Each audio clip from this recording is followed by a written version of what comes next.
Buenas, ¿qué tal? ¿Cómo va? Bueno, parece mentira, pero finalmente llegamos a la última clase de la materia, se pasó volando. Hoy tenía pensado hacer algo distinto a lo que finalmente voy a hacer. Inicialmente mi idea era contarles una cuenta central que se hace al estudiar integrales de camino, que es la resolución de la integral de caminos para un lagrangiano cuadrático, que es básicamente la cosa central que uno sabe resolver de forma analítica. Sí, exactamente. Después lo que uno hace es perturbaciones en la integral de camino en general, del mismo modo que sucede con el formalismo operatorial. Pero bueno, si hacía esa cuenta entera iba a tomar mucho tiempo de la clase, bastante tiempo, y me parece que no los iba a dejar con alguna idea demasiado iluminadora. Así que en lugar de eso, lo que considero hacer hoy es contarles cuál es ese problema que se quiere resolver, mostrarles cuál es la solución. En las notas que voy a subir a la página de la materia está hecha la cuenta con bastante detalle, así que si les interesa ver todo el procedimiento lo pueden seguir. Y a cambio de contar todo el detalle de esa cuenta, pensaba contar alguna cosita pequeña de alguna aplicación de la integral de caminos, cómo se usa para sacar algún resultado que por ahí les parezca interesante o más cercano a las cosas con las que ya estuvieron trabajando en el formalismo operatorial o quizá en alguna otra materia como física teórica 3. Nos vamos a quedar muy cortos, como dije al comienzo, no vamos a ver ni la punta de las aplicaciones que tiene la integral de caminos. En el mismo punto voy a dejar algunas cosas mencionadas que falta ver, son muchas. Así que bueno, como siempre, si les interesa completar el tema y estudiarlo bien, los remito a que vean los libros. Esto simplemente es una breve introducción al tema. Así que bueno, vamos a pasar a ver lo que tenía pensado. Lo primero que vamos a ver entonces son lagrangianos cuadráticos. Y como dije, simplemente voy a poner los resultados de estas cosas, no vamos a ver en detalle las cuentas. Pero bueno, en la sección 5, 1.5 de los apuntes que subimos a la página de la materia, está hecha la cuenta con detalle. Entonces, en la clase pasada lo que habíamos hecho era calcular la integral de caminos para dos lagrangianos particulares, ¿sí? Para un hamiltoniano igual a 0, que era trivial. En ese caso no había evolución, así que no había amplitud de propagación, ¿sí? Y después lo calculamos para una partícula libre, en cuyo caso vimos que la amplitud de transición era proporcional a una exponencial de la acción evaluada en la trayectoria clásica. Bueno, en general uno puede calcular la integral de caminos cuando el lagrangiano es cuadrático, es decir, cuando el lagrangiano tiene esta forma. Estamos pensando que tenemos una coordenada generalizada, ¿sí? Y su velocidad, pero esto se generaliza a un número arbitrario de coordenadas siempre y cuando el lagrangiano sea cuadrático. O sea, se puede resolver igual aunque haya más de un grado de libertad. O sea, el lagrangiano que uno sabe resolver es este. Acá uno diría, ¿por qué no incluir un término que vaya como Q por Q punto?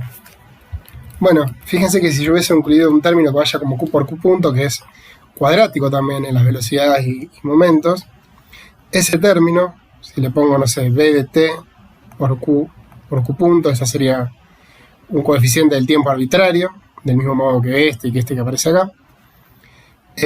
Esto se puede escribir usando la regla de Leibniz como bt por cuadrado sobre 2 derivado y restándole la derivada de b respecto de t por un medio de q cuadrado. Fíjense que este término que está acá es una derivada total, así que no va a cambiar las ecuaciones de movimiento de este lagrangiano, ¿sí? En los lagrangianos las derivadas totales no pinchan ni cortan, ¿sí? En la acción. Y después tenemos este término que es proporcional a q cuadrado, o sea que simplemente se puede reabsorber en esta definición que yo di de C. Así que este lagrangiano realmente es el lagrangiano cuadrático más general que uno puede tener. Término constante tampoco importa, ¿sí? Así que con esto estamos cubiertos. Ese es el lagrangiano cuadrático más general que uno puede escribir. Y bueno, este lagrangiano da lugar a un hamiltoniano que tiene la parte de P y de Q separadas, y la parte de P es simplemente la energía cinética común de un grado de libertad cartesiano, ¿sí? La capa de Q es el potencial, que es básicamente más esto. O sea, con un menos todo esto. Así que como yo tengo esto, puedo usar la expresión de la integral de caminos en el espacio de configuración que vimos la clase pasada. Nos dice que esto va a ser una integral, ¿sí?, de distintos caminos, de todos los caminos, que a tiempo ti están en la posición QI y a tiempo tf están en la posición QF. Acá está la medida de integración que habíamos visto, y después hay que poner la exponencial de la acción, escrita en términos del Lagrangiano, ¿sí?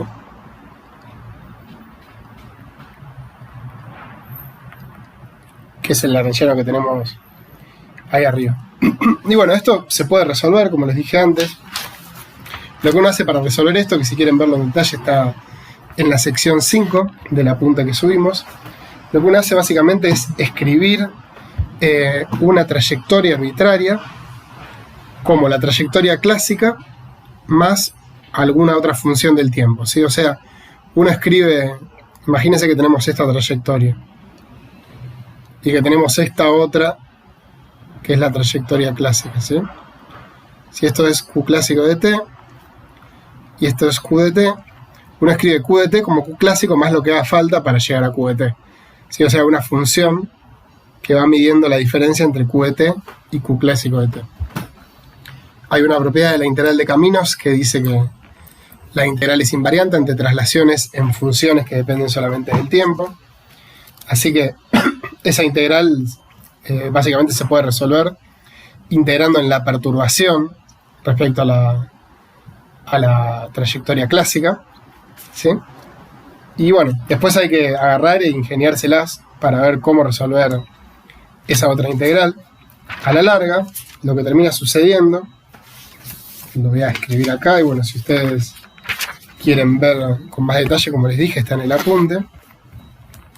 A la larga esta integral se puede resolver, y lo que uno termina obteniendo es que esa amplitud de transición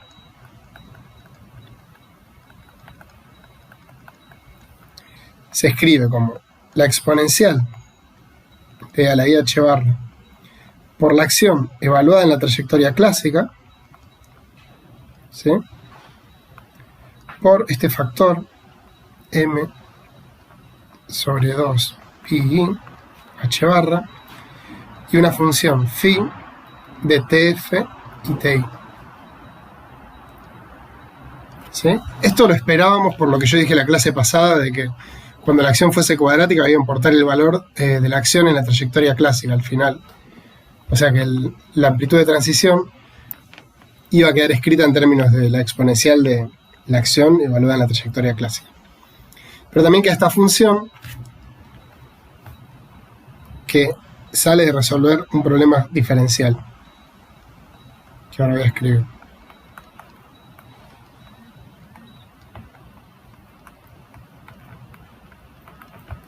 Es la solución del siguiente problema. Es el problema en el cual uno tiene que resolver esta ecuación diferencial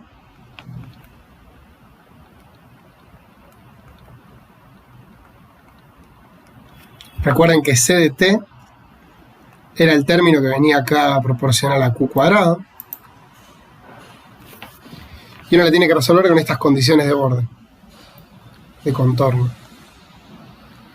La condición inicial es que phi de ti sea igual a 0.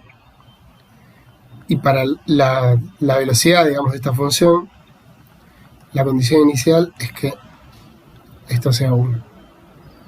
¿Bien? Entonces, realmente de acá a acá, estos 3 puntitos suspensivos, son muchos puntitos suspensivos, es algo bastante largo. Si quieren verlo, como les digo, pueden mirar la sección 1.5. Inicialmente pensaba comentarlo, pero me di cuenta que son muchas cuentas y que no vale la pena en esta primera introducción que perdamos mucho tiempo en eso. No es algo muy difícil, así que lo pueden intentar de ver, y cualquier cosa, si les interesa, me pueden consultar también por el foro, pueden escribir al mail, no hay ningún problema. Pero en definitiva uno lo puede resolver. Cuando tiene un Lagrangiano cuadrático puede calcular explícitamente la integral de caminos si sabe resolver esta ecuación. ¿Bien? Bueno, veamos un par de ejemplos de cuando uno sabe resolver esta ecuación. Veamos si, por ejemplo, esto contempla el caso de la partícula libre que vimos la vez pasada.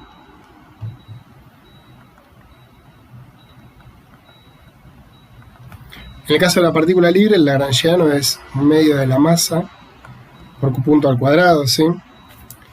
Entonces, C de t, que era lo que iba a proporcionar a Q al cuadrado, es 0, ¿sí? No hay potencial, el potencial es 0. Y entonces, el sistema que hay que resolver es el siguiente, para encontrar phi.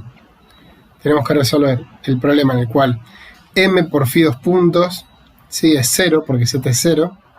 O sea que directamente, como la masa es un número positivo, phi 2 puntos es 0. Y después, bueno, las otras dos condiciones que pusimos recién.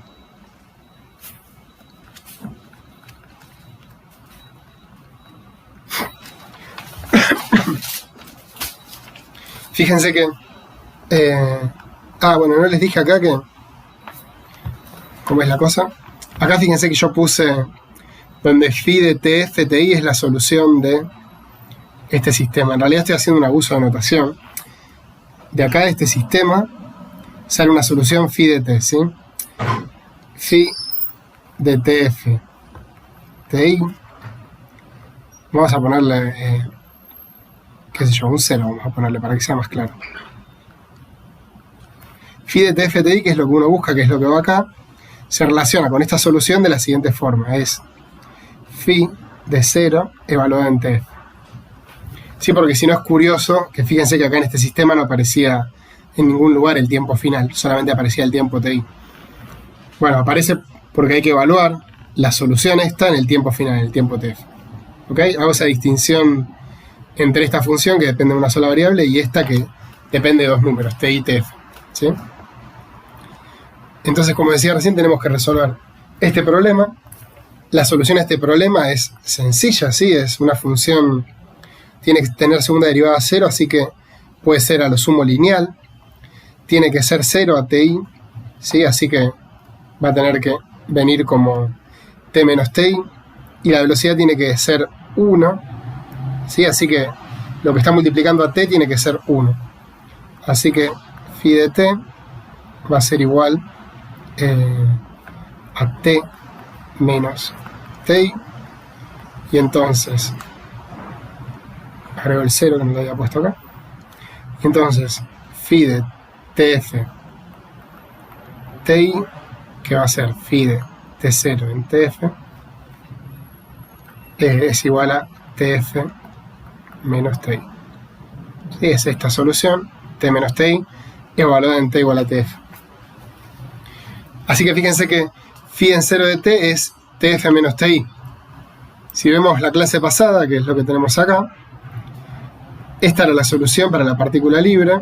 Si esta era la acción clásica de la partícula libre, la acción en la trayectoria clásica de la partícula libre, vemos que la función es tf menos ti, es lo mismo que obtuvimos acá. El resultado es todo este, acá aparece tf menos ti, y acá en la clase pasada aparecía tf menos ti, ¿sí? Así que esto coincide con lo que vimos en la clase pasada. Naturalmente, ¿no?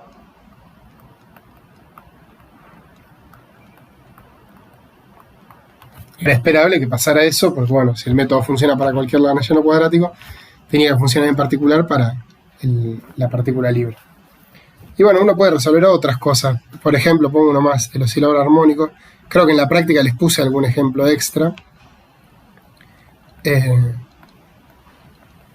oscilador armónico, por ejemplo, tiene lagrangiano un medio de la masa por punto al cuadrado menos un medio de la masa por omega cuadrado por q al cuadrado, ¿sí?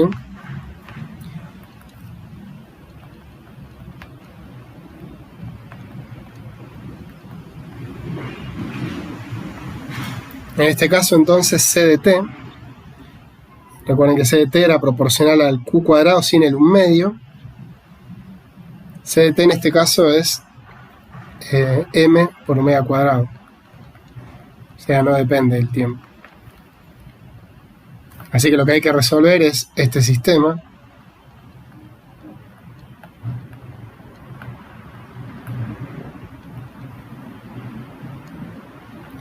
como es m por phi 2.0 más m omega al cuadrado por phi 0 igual a 0, con las mismas condiciones iniciales para phi 0 y para su derivada.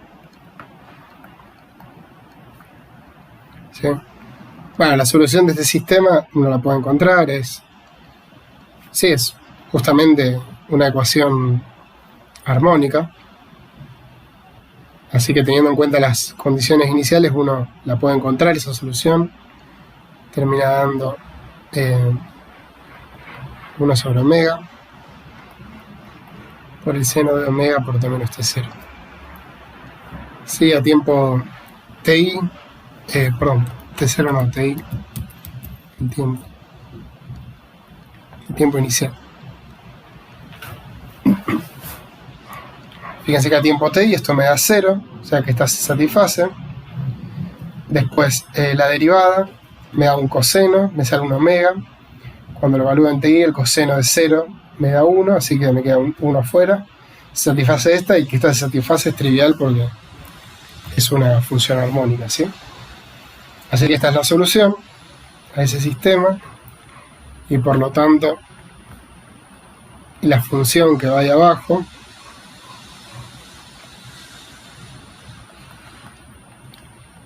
es phi 0 de tf, que sería 1 sobre omega seno de omega tf menos ti. ¿Sí? Y recuerden que, bueno, esto me da la amplitud de transición usando esta expresión, donde acá yo tengo que poner la acción evaluada en la trayectoria clásica. Sí, en este caso la acción del oscilador armónico evaluada en la trayectoria clásica. Vamos a copiarlo y lo pego de vuelta abajo.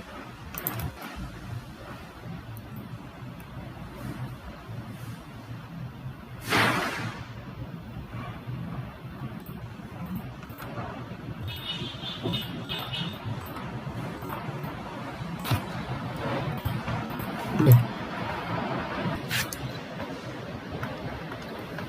Sí, tenemos esto, donde esta es la función que aparece acá, y esto que está acá es la acción del oscilador armónico evaluada en la trayectoria clásica. Bien, por supuesto que uno puede resolver otros problemas, simplemente hay que variar las constantes que aparecen acá, que eran distintas ecuaciones diferenciales, pero bueno, lo que uno ve es que en definitiva queda proporcional a la exponencial de la acción evaluada en la trayectoria clásica. Eso, como les dije, pasa solamente en general para acciones, para lagrangianos cuadráticos, ¿sí? Para acciones cuadráticas. Y bueno, es interesante que a nivel cuadrático uno puede resolver cualquier problema, ¿sí? Porque esta ecuación diferencial en general la va a poder resolver. Es una ecuación cuadrática, así que uno conoce métodos para resolverla. Fíjense que en este caso, cuando la frecuencia tiende a 0, uno recupera el resultado de la partícula libre, ¿sí? Esto me queda proporcional a Tf menos Ti, es algo natural, ¿sí? Y bueno, como les dije antes, esto es importante porque es básicamente el análogo al oscilador armónico. Es el oscilador armónico lo que estamos resolviendo. Estamos calculando algo particular de ese sistema del oscilador armónico, o de un conjunto de osciladores armónicos acoplados, porque esto se puede generalizar para más grado de libertad, siempre y cuando la expresión del lagrangiano sea cuadrática en esos grados de libertad, en suma cuadrática. Eso es central porque es uno de los pocos problemas que uno sabe resolver en forma exacta. En general, cuando uno esté estudiando algún sistema, ese sistema no va a poder ser resoluble en forma exacta, así que uno va a tener que recurrir a métodos de perturbación, que acá, bueno, no vamos a ver, pero en el apunte les voy a dejar una parte. El apunte tampoco está completo, le faltan muchas cosas, ¿sí? Es una breve introducción simplemente a algunos temas. Pero bueno, como dije antes, quería contar esto porque me interesaba en esta última clase, que planeo que no sea muy larga, espero no excederme, contar una cosita más respecto de cómo se puede usar para algo la integral funcional. Es muy poco lo que vamos a ver, se usa muchísimo más, pero bueno, espero que viendo alguna pequeña cosa me crean que es un formalismo útil e interesante y que bueno, que quizás los motive a ver más de esto. Una de las cosas interesantes que uno puede calcular, por ejemplo, con la integral de caminos, es la función de partición de un sistema. Si vieron estadística, si vieron física estadística, sabrán de qué les estoy hablando. La función de partición es una cantidad, ¿sí?, con la que se caracteriza a un ensamble termodinámico y que es útil para calcular potenciales termodinámicos, valores medios de energía, ¿sí? Básicamente con la función de partición uno puede hacer todos los cálculos estadísticos relevantes que se le puedan ocurrir. Así que bueno, esta función de partición se puede calcular con el formalismo de integrales de caminos. Déjenme decir primero qué es, sí, en general. Lo que vamos a ver es cómo se representa con integrales de camino, integrales funcionales, como a veces se le dice también a esto, la función de partición.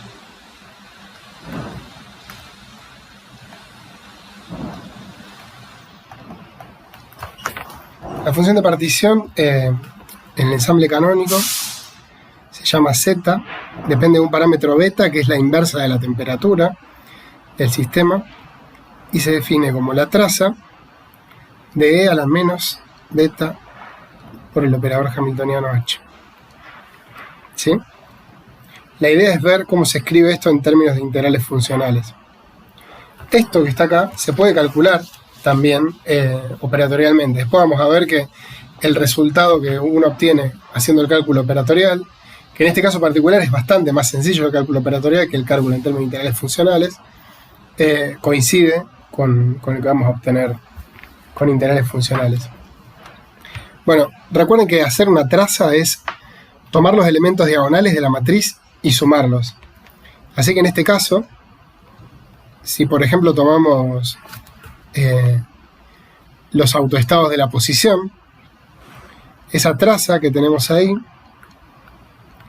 escribiendo este operador como una matriz representada en el espacio de posición, se va a escribir haciendo una suma de los elementos diagonales del operador.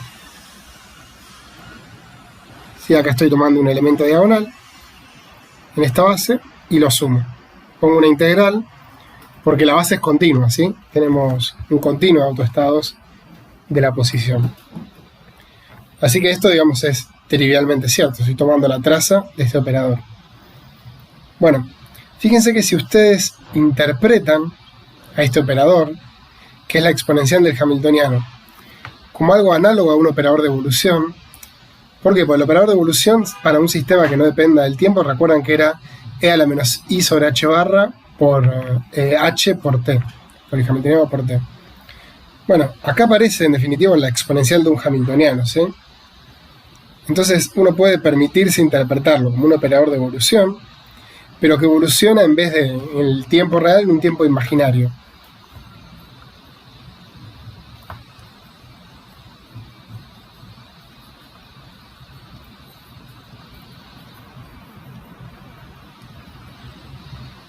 ¿Y por qué voy a querer hacer esto? Porque, en definitiva, este tipo de elementos eran los que la integral de caminos me daba. Me daba las amplitudes de transición de QFTF a QITI, al revés, de QITI a QFTF, que eran, en definitiva, elementos de matriz del operador de evolución. No eran nada más que eso, sí, era la definición de la amplitud de transición. Todo esto lo voy a interpretar como un operador de evolución en un tiempo imaginario, que para que realmente sea un tiempo tiene que tener el beta metido, ¿sí? Y el h barra. Si pienso que este es el tiempo, escribir esto en términos de este tiempo es, o sea, se va a poder escribir si lo defino como t beta, eso se va a poder escribir como e a la menos i h barra t beta por h. Esto va a ser igual a esto, ¿sí? Así que imagino bueno, que es un operador de evolución, pero ahora, para que esto sea un operador de evolución, el tiempo en el cual estoy evolucionando es imaginario, ¿sí? Y si hago eso, yo sé que la integral de caminos, que esto que está acá, perdón, que la amplitud de transición, se tiene que escribir como una integral de caminos. O sea, esto, en definitiva, fíjense, es la integral en Q. Una vez que hago esto, vengo para acá. Esto que está acá, en definitiva, es la integral en Q. ¿De qué amplitud de transición? De la amplitud de transición de estar a tiempo cero en la posición Q y pasar a estar también en la posición Q a un tiempo menos IH barra beta. Voy a ampliar un poquito esto, así se ve mejor. A menos IH barra beta. ¿Ok? Esto que está acá tiene una representación en términos de integral de camino.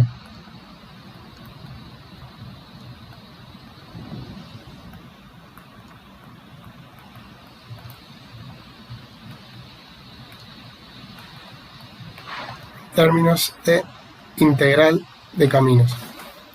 Así que lo que obtuvimos acá es una representación, ¿sí?, de la función de partición de un sistema con Hamiltoniano H en términos de la integral de caminos. Bien, lo que tenemos que hacer es calcular esto usando la integral de caminos. Y bueno, vamos a ver como ejemplo cómo es la función de partición cuando el hamiltoniano es el del oscilador armónico.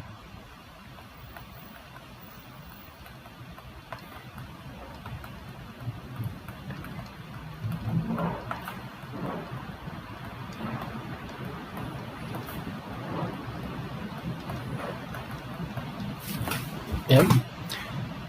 Entonces, nosotros ya sabíamos calcular la amplitud de transición para el oscilador armónico. Fue lo que conté hace un ratito. Bueno, no vieron la derivación, pero vieron el resultado.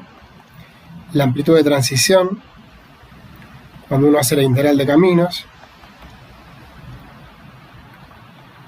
termina quedando de esta forma.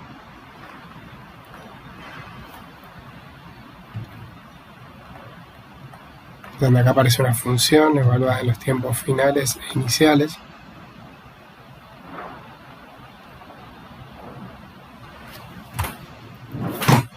Y habíamos calculado hace un ratito en esta clase que esa función, en este caso, en el caso del oscilador,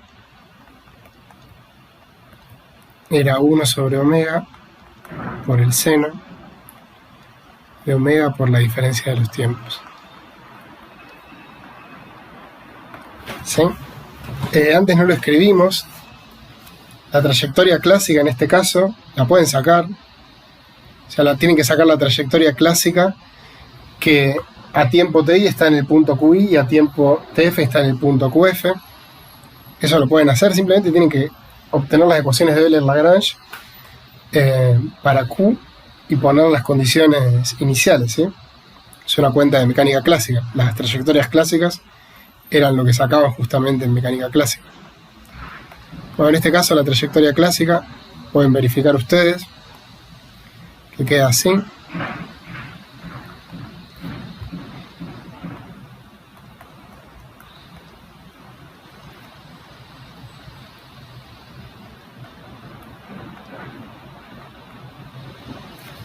Es bastante natural, sí, van a ver inmediatamente que se satisfacen las condiciones iniciales.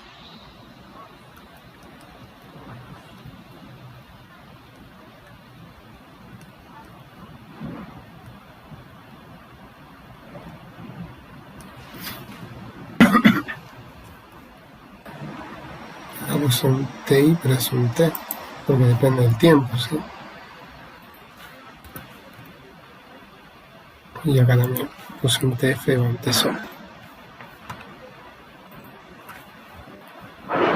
Ahí estamos. Y todo esto va en 3 llaves.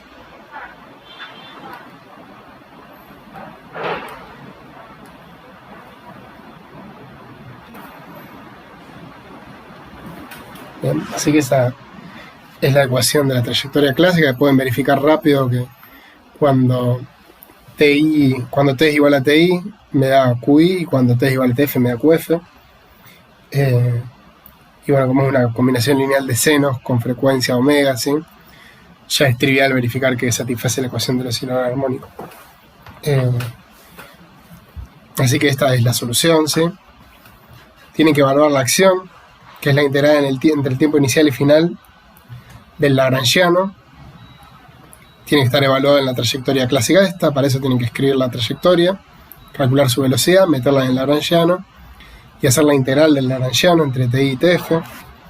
Entonces es una cuenta un poquito tediosa, pero no tiene complicación. Si quieren verificar el resultado, se los dejo escrito acá.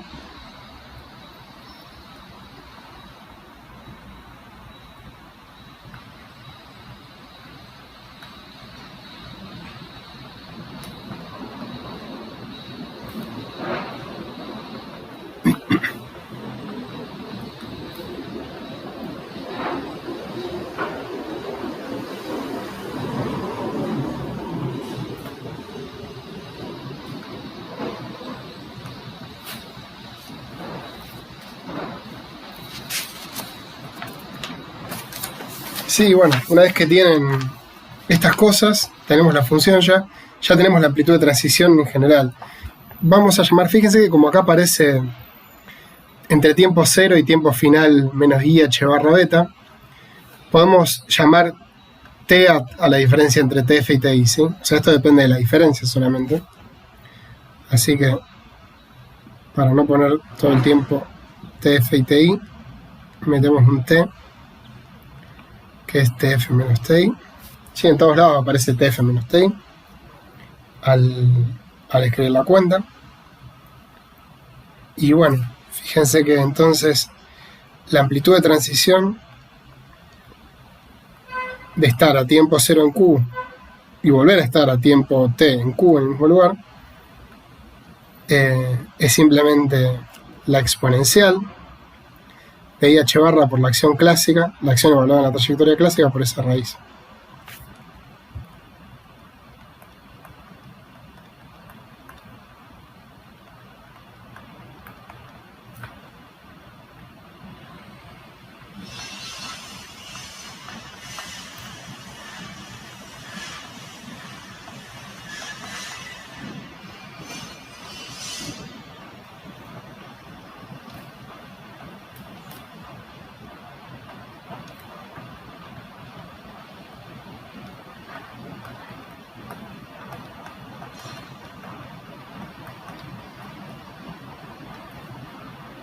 Y esto de hecho se puede simplificar un poquito más, poner esto en términos de una tangente.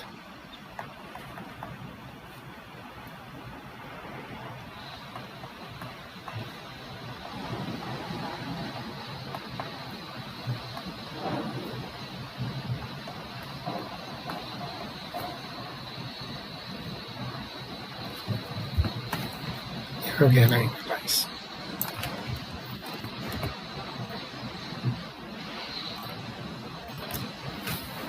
¿Sí? Así que ahora vamos a utilizar, queremos escribir la función de partición, ¿sí? O sea que necesitamos el elemento de matriz, pero para este tiempo t. O sea, vamos a recordar.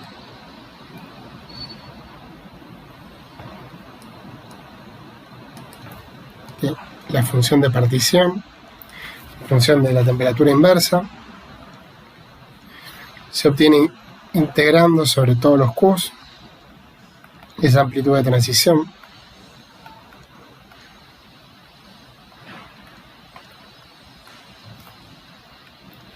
¿Sí? Donde T tiene que ser igual a menos I H barra beta. Entonces, esto que está acá es una integral de los Qs de la función que pusimos recién.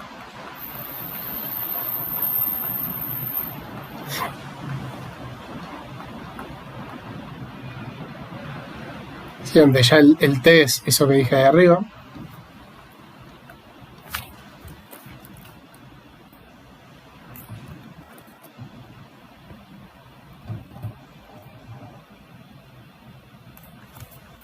Y esa integral se puede hacer.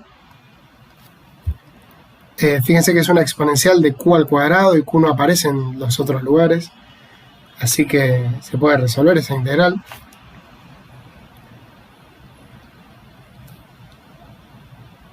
Y lo que termina quedando... a ver... Bueno, pongo el resultado. Termina quedando 1 sobre 2 sí, seno de omega t sobre 2. Y eso, si lo escribimos ahora recordando que es t, que t es menos IH barra beta, les da esta función que aparece acá.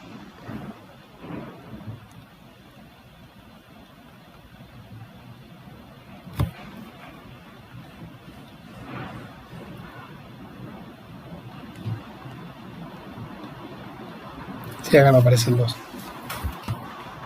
Así que, de saber cómo calcular la amplitud de transición en términos de una integral de caminos, que sabíamos resolver, el detalle que nos saltemos es un detalle largo, que es cómo calcular la integral de caminos para un lagrangiano cuadrático, pero como les dije, no tiene mucha complicación, y lo pueden ver. De saber eso, uno puede calcular la función de partición. ¿Sí? Este resultado, vamos a ver que coincide con el que uno obtiene usando el formalismo operatorial.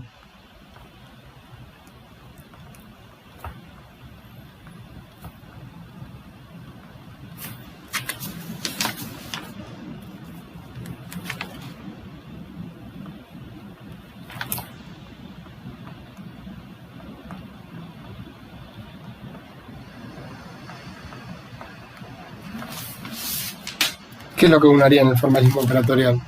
Si uno tiene que calcular la traza de E a la menos beta h, bueno, lo que uno puede hacer, en este caso el h era un oscilador armónico, lo que uno puede hacer es tratar de escribir la traza, o sea, tratar de escribir este operador en una base en la cual uno conozca cómo es este operador. En particular uno conoce la base de autovectores de h, son los autoestados del operador de número, ¿sí? Entonces, recordando que h es el oscilador armónico en este caso, esta traza conviene escribirla usando la representación de número de este operador. O sea, lo que uno puede hacer es sumar directamente los elementos diagonales de la matriz de este operador en la representación de número.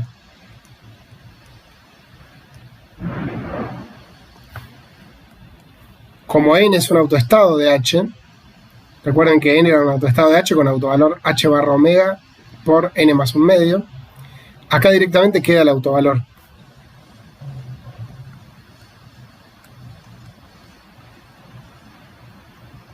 Entonces me queda e a la menos beta por h barra n más un medio, ¿sí? Donde no le pongo el simbolito de operador porque ya es el número.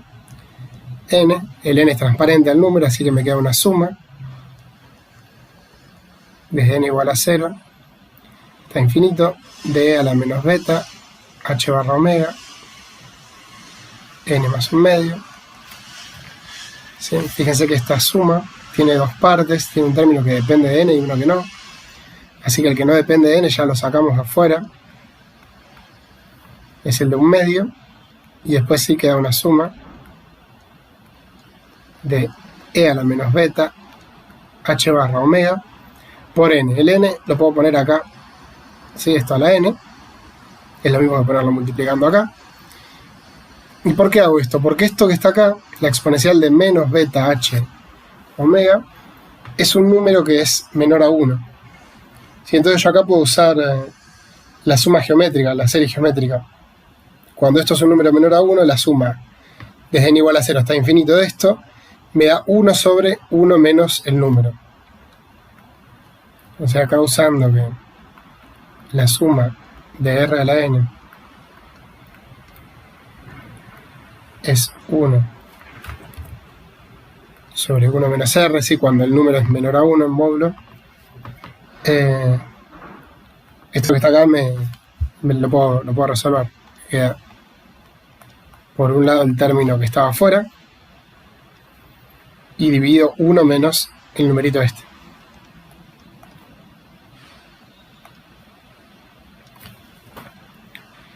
Que fíjense que coincide con el resultado que habíamos obtenido antes para la función de partición.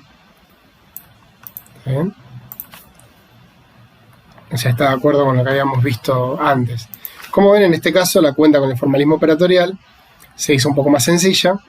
No siempre en general va a ser así, no siempre va a pasar que lo que uno haga con interés de caminos sea más difícil en algún sentido, más complicado de hacer que lo que uno hace con el formalismo operatorial. Y de hecho el formalismo de integrales de camino es muy útil para hacer perturbaciones, para entender de alguna forma más pictórica cómo se hacen las perturbaciones, por ejemplo. O sea, el formalismo integral de caminos va a ser bastante útil cuando uno estudie los diagramas de Feynman en particular, ¿sí? Y bueno, en la teoría de campos es muy, muy relevante. Así que acá obtuvimos la función de partición. Y bueno, ¿qué cosas se pueden hacer con la función de partición? Los que saben teórica 3, los que ya la vieron, ya tienen una idea bastante clara. Bueno, una de las cosas que se puede hacer, por ejemplo, es calcular el valor medio de la energía en el estado térmico. Fíjense, el valor medio de la energía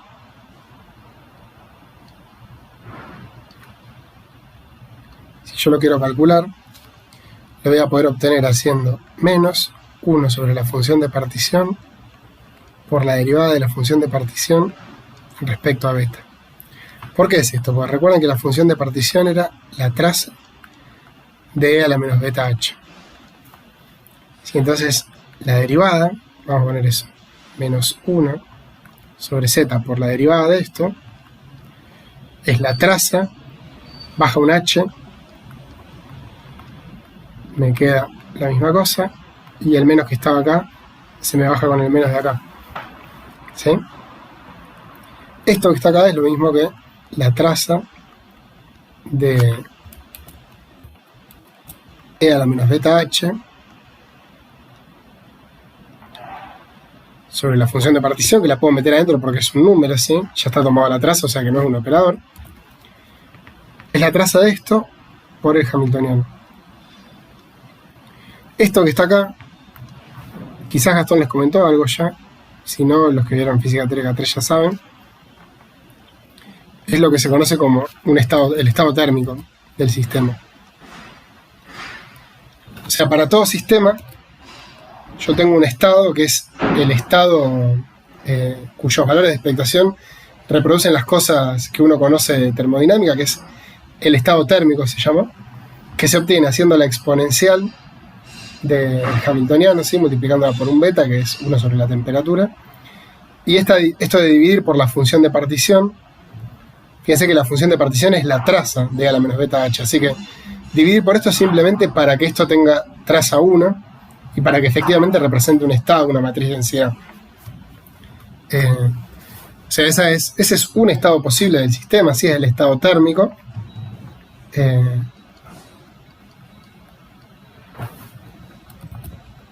Es el estado térmico, que depende del parámetro beta y bueno, depende del tipo del hamiltoniano, ¿no? Para distintos sistemas será diferente. Se obtiene en definitiva sumando, o sea, poniendo acá las probabilidades de Boltzmann, ¿sí? Los factores de Boltzmann. Bueno, fíjense que me quedó entonces la traza del hamiltoniano en este estado, multiplicada por este estado. Esto es el valor de expectación del hamiltoniano en ese estado térmico, ¿sí? Si recuerdan cómo se calculaba un valor de expectación cuando teníamos una matriz densidad. Así que esto que está acá prueba esa formulita que tenemos ahí arriba, ¿sí? El valor de expectación del hamiltoniano se puede escribir haciendo esta derivada de la función de partición. A veces se pone como la derivada respecto a beta del logaritmo de la función de partición. Da lo mismo que poner esto, ¿sí? Y bueno, se puede hacer eso. El valor de expectación en el estado térmico, no lo pongo el subíndice, es menos 1 sobre z por la derivada respecto a beta de la función de partición. La función de partición la tenemos, es esto que está acá, es una función de beta, así que se puede derivar. A mí me dio pereza, así que tengo el matemática acá abierto. Hice la derivada de la función de partición, ¿sí? Y después lo dividí sobre z. Y el resultado es este que está acá. Entonces vamos a copiarlo. Es h barra omega sobre 2.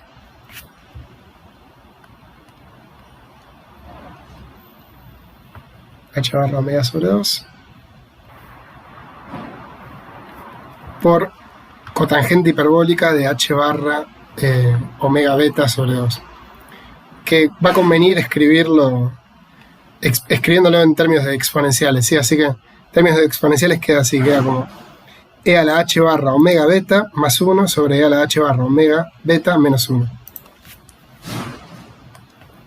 Entonces queda 1 más e a la menos h barra omega beta sobre 1 menos e a la menos h barra omega beta. Sí, es una cuenta que se puede hacer.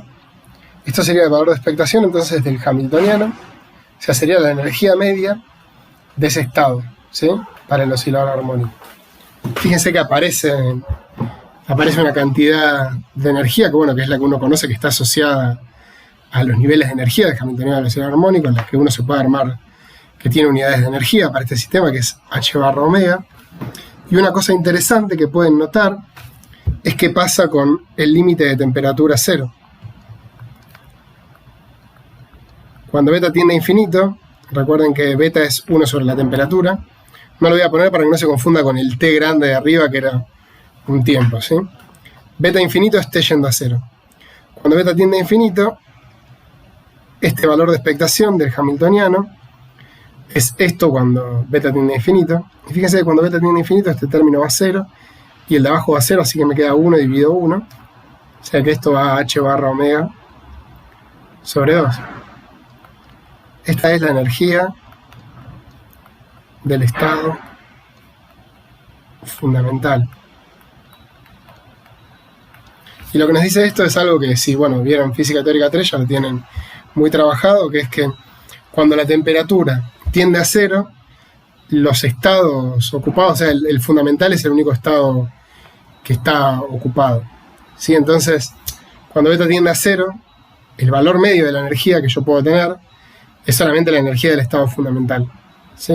Es un valor medio, pero bueno, solamente me aparece ocupado el estado fundamental, así que la energía coincide con la del estado fundamental.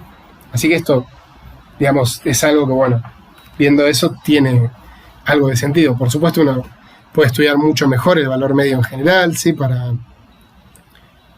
una temperatura arbitraria, puede sacar potenciales termodinámicos de esta expresión de la función de partición y estudiar otras cosas que, bueno, no vamos a ver. Lo quería mostrar simplemente para hacer un ejemplo y que no quede en nada. Justamente los ejemplos que tenemos al alcance ahora son sencillos y los estoy poniendo para que vean que cosas que se pueden calcular, que ustedes ya saben que se podían calcular del formalismo operatorial, se pueden obtener también usando el formalismo de integrales de camino, para que vean que son equivalentes en este sentido las formulaciones, ¿sí? Lo que sí puede pasar es que algo que es sencillo calcular con una formulación sea más complicado de hacer con la otra y viceversa. Eso pasa, ¿sí? Para un lado y para el otro. Acá nos quedamos con el lado en el cual la integral de caminos parece un poco más complicado. Esto de escribir la función de partición usando un tiempo imaginario es importante. De hecho, hay, digamos, una forma de escribir esa expresión para la función de partición en términos de lo que se conoce como un tiempo euclidio, que básicamente hace una extensión analítica del tiempo al plano complejo. Y bueno, todas estas cosas son importantes también cuando uno tiene problemas en los cuales algunas de las direcciones del espacio están compactificadas, ¿sí? Bien, bueno, creo que no vale la pena avanzar mucho más porque bueno, son muchas cosas y simplemente la idea era que esto fuera una introducción. Si les interesa ver otra cosita más que se puede calcular usando la integral de caminos, les recomiendo que vean la sección 1.7, que es cortita, de los apuntes que subimos, donde les mostramos cómo se representa un elemento de matriz de un operador con la integral de caminos. Sí, es algo que ustedes pueden calcular en el formalismo operatorial.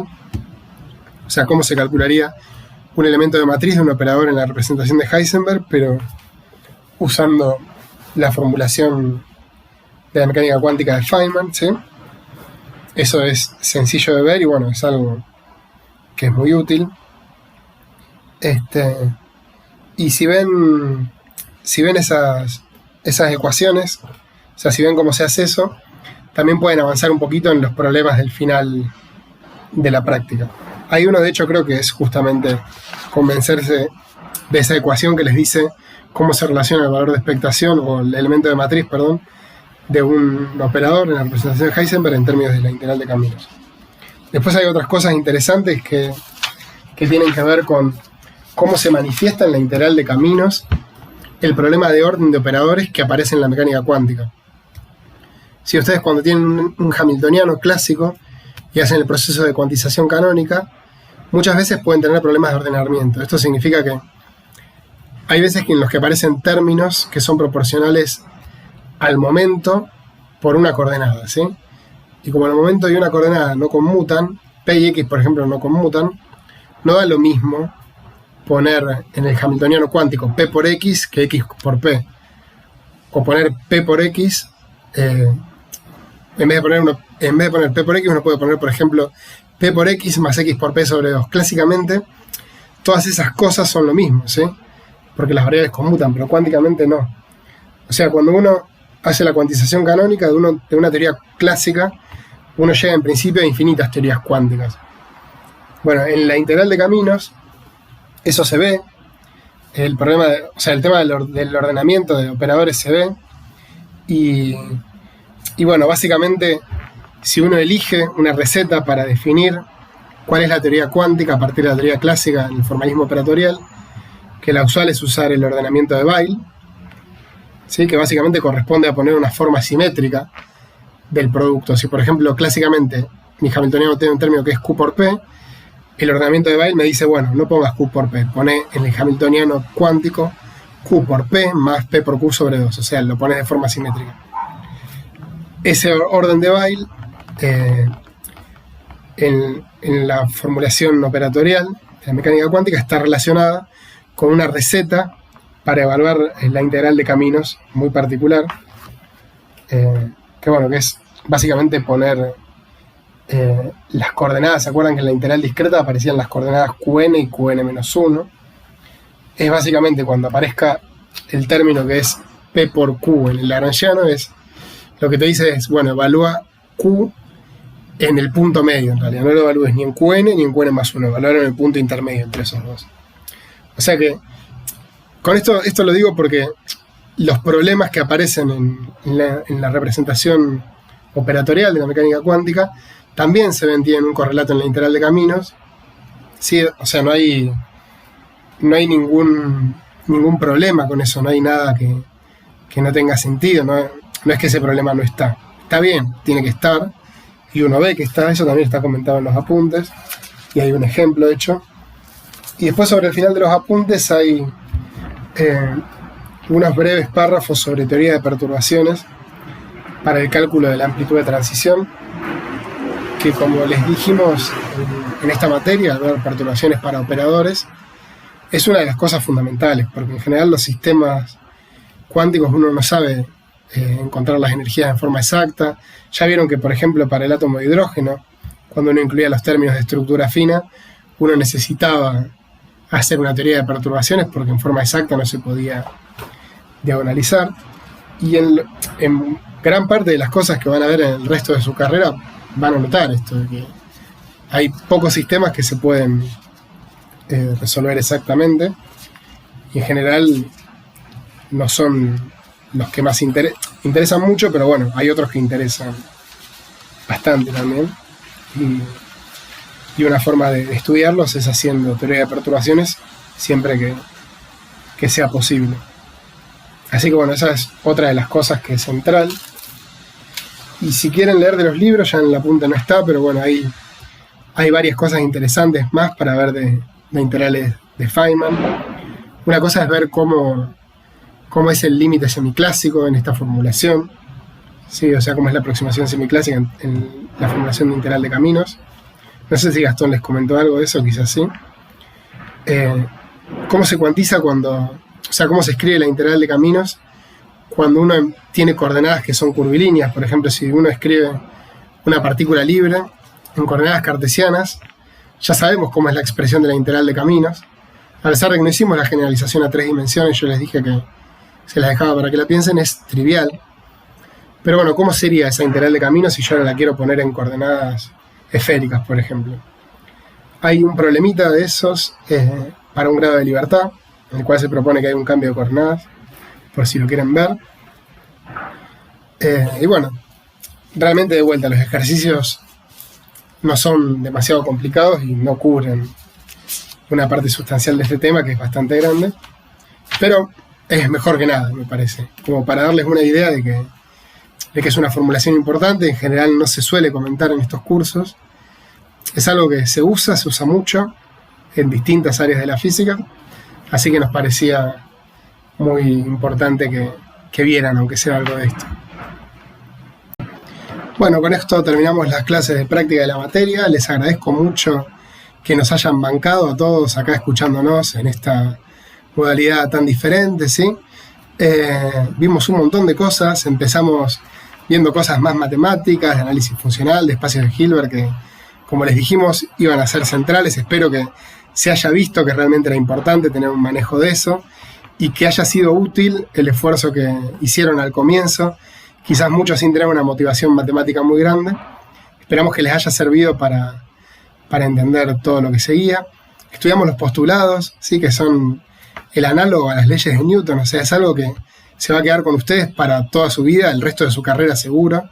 Lo van a usar en todas las materias que vienen a continuación, y muy probablemente en toda su carrera de investigación. O sea, la mecánica cuántica realmente es la teoría en la cual se basa el 90% de la física del último siglo, ¿sí? Así que entender esos postulados es algo central en la carrera de un físico. Entendimos esos postulados, estudiamos algunos sistemas simples como el oscilador armónico, nos permitimos un poquito con el oscilador armónico entender algunas cosas de sistemas simples que son en definitiva osciladores armónicos acoplados, como partículas en presencia de distintos campos eléctricos o magnéticos. Sí, después estudiamos también la teoría del momento angular. El momento angular es también un grado de libertad relevante que aparece para muchos sistemas. Y la teoría del momento angular es rica también porque vimos que naturalmente hace que surja el spin, que se va a entender mejor si en algún momento ven teoría cuántica de campos. Pero bueno, aparece un grado de libertad interno distinto de las partículas, que es el spin, ¿sí? que hace que el espacio que describe los estados de mi teoría sea más grande, que introduce nuevos tipos de interacciones que en muchos casos son las que causan o las que permiten explicar ciertas diferencias experimentales que se veían entre la teoría, y los experimentos, en algunos casos, como por ejemplo en el átomo de hidrógeno, ¿sí? Así que bueno, la introducción del spin ya vieron que es fundamental.